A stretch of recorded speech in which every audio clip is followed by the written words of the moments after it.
എല്ലാവർക്കും നമസ്കാരം. Welcome back to my channel soccer line cuts. അങ്ങനെ വളരെ നാളുകൾക്ക് ശേഷം നമ്മളിന്നൊരു വീഡിയോ ആയിട്ട് വന്നിരിക്കുകയാണ്.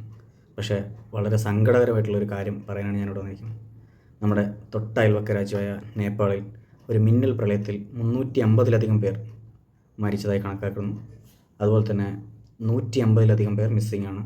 പക്ഷേ ഇതൊന്നും ഒഫീഷ്യലായിട്ടുള്ളൊരു കണക്കുകളല്ല. കാരണം നമ്മുടെ നാട്ടിലെ മുണ്ടക്കയിൽ കണ്ടതാണ്.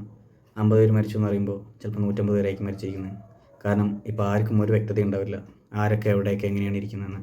ഇതിൽ ഈ കാണാതായവരിൽ നിരവധി ഇന്ത്യക്കാരുണ്ട്. കാരണം നേപ്പാൾ എന്ന് പറയുന്നത് നമ്മളോട് വളരെ ചേർന്ന് നടക്കുന്ന ഒരു രാജ്യമായതുകൊണ്ട് ഒരുപാട് വിദേശ സഞ്ചാരികൾ വരാറുണ്ട്. അതുപോലെ തന്നെ നമ്മുടെ നാട്ടിൽ നിന്നും ഒരുപാട് പേര് പോകാറുണ്ട്. കാരണം ഏകദേശം നമ്മുടെ നാടിനോട് ചേർന്ന് നിൽക്കുന്ന ഒരു കൾച്ചറും ഒരു പ്രകൃതി ഭംഗിയൊക്കെ ആയതുകൊണ്ട് ഒരുപാട് പേര് നമ്മളോട് നിന്ന് പോകാറുണ്ട്. അപ്പോൾ ഇത്രയും വലിയൊരു പ്രകൃതി ദുരന്തം അവിടെ നടന്നിരിക്കുന്നു. നേപ്പാൾ എന്ന് പറഞ്ഞാൽ നമുക്കറിയാമല്ലോ, മലനിരകളുടെയും ഹിമാലയത്തിൻ്റെയൊക്കെ ഒരു നാടാണ്. അപ്പോൾ ഈ സംഭവം നടന്നിരിക്കുന്നത് റെസുവ ഡിസ്ട്രിക്ട്, അതായത് നേപ്പാളിലെ റെസുവ എന്ന് പറയുന്ന ഒരു ഡിസ്ട്രിക്റ്റിലാണ്.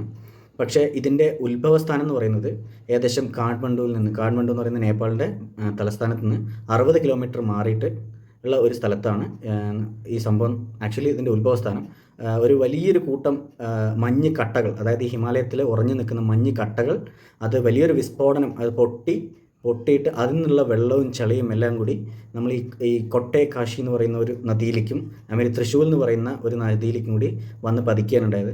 അതെല്ലാം കൂടി പിന്നെ ആ നദി ക്യാരി ചെയ്ത് വന്ന് നമ്മൾ ഈ പറയുന്ന റെസുവ ഡിസ്ട്രിക്റ്റുകളിൽ വളരെ വലിയ കനത്ത വിനാശം തന്നെ നയിക്കുന്നുണ്ടായിരിക്കുന്നത്. നമ്മുടെ ഈ ആദ്യം ഉണ്ടായ ഈ മഞ്ഞ് കട്ടകളുടെ വിസ്ഫോടനം ഏകദേശം 4.4 മാഗ്നിറ്റ്യൂഡുള്ള ഒരു ഭൂകമ്പമാണെന്നാണ് എല്ലാവരും ആദ്യം വിചാരിച്ചിട്ടുണ്ടായിരുന്നത്. പക്ഷേ എല്ലാവരും അറിഞ്ഞു തുടങ്ങുമ്പോഴേക്കും, അതായത് അതിൻ്റെ അതോറിറ്റീസ് എല്ലാം അറിഞ്ഞു തുടങ്ങുമ്പോഴേക്കും അത് ഇത്രയും വലിയൊരു മിന്നൽ പ്രളയം അഥവാ ഫ്ലാഷ് ഫ്ലഡ് ആണെന്ന് നമുക്ക് മനസ്സിലാക്കാൻ സാധിച്ചിട്ടുണ്ടായിരുന്നില്ല.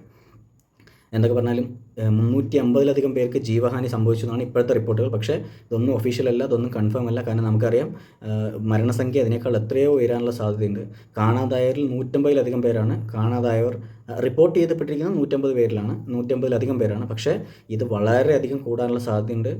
നമുക്ക് പ്രത്യാശിക്കാം ഈ കാണാതായവരൊക്കെ സേഫായിട്ട് ഒരു സ്ഥലത്ത് തന്നെ ഉണ്ടാവും, അവർക്കൊന്നും സംഭവിക്കില്ലേ, നമുക്ക് ദൈവത്തിനോട് പ്രാർത്ഥിക്കാം. പക്ഷേ വളരെ ഡേഞ്ചറായിട്ടുള്ളൊരു ഒരു ഘട്ടമാണ് ഇപ്പോൾ നേപ്പാളിൽ കൂടെ നടന്നു പോയിക്കൊണ്ടിരിക്കുന്നത്. നമ്മുടെ രാജ്യം എപ്പോഴും നേപ്പാളിൻ്റെ കൂടെ ഉണ്ട്. അപ്പോൾ ഈ ഘട്ടത്തിലും നമ്മുടെ രാജ്യം ഒരുപാട് സഹായങ്ങൾ അവർക്ക് ഓഫർ ചെയ്തിട്ടുണ്ട്. നമ്മുടെ പ്രധാനമന്ത്രി നേരിട്ട് പറഞ്ഞിട്ടുണ്ട് ഒരുപാട് സഹായങ്ങൾ. അതുപോലെ തന്നെ നമ്മുടെ രാജ്യത്തെ വിവിധ സംസ്ഥാനങ്ങൾ, കർണാടക പോലെയുള്ള സംസ്ഥാനങ്ങൾ സ്പെഷ്യലായിട്ട്, അതായത് ഈ ദുരന്ത നിവാരണത്തിന് വേണ്ടി ഒരു സെല്ല് തന്നെ തുറന്നിട്ടുണ്ട്. അവരെ കാണാതായ അവരുടെ നാട്ടുകാരെയും എങ്ങനെയെങ്കിലും ഏകോപിപ്പിക്കാൻ വേണ്ടിയിട്ട്, എവിടെ നിന്നെങ്കിലും കണ്ടു കിട്ടണമെങ്കിൽ അതിനെ ഏകോപിപ്പിക്കാൻ വേണ്ടി നിരവധി ദുരന്ത നിവാരണ സെല്ലുകളും പല സംസ്ഥാനങ്ങളും തുറന്നിട്ടുണ്ട്. ഇതുവരയ്ക്കും ആരൊക്കെയാണ് കാണാതായത്, എത്ര പേരാണ് കാണാതായെന്നുള്ളൊരു വ്യക്തതയൊന്നുമില്ല. പക്ഷേ നിരവധി ഇന്ത്യക്കാർ മിസ്സിംഗ് ആണ്. അതുപോലെ തന്നെ നിരവധി വിദേശികളും മിസ്സിംഗ് ആണ്. എല്ലാവർക്കും നല്ലത് മാത്രം വരട്ടെ, ആർക്കും യാതൊരു വിധത്തിലുള്ള ബുദ്ധിമുട്ടും ഉണ്ടാവാതിരിക്കട്ടെ എന്ന് നമുക്ക് പ്രത്യാശിക്കാം.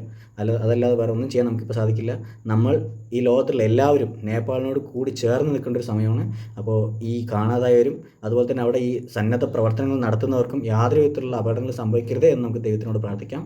അപ്പോൾ കൂടുതൽ അപ്ഡേറ്റുകൾ എന്തെങ്കിലും കിട്ടുകയാണെങ്കിൽ ഞാൻ നിങ്ങളെ അറിയിക്കുന്നതാണ്. Thank you.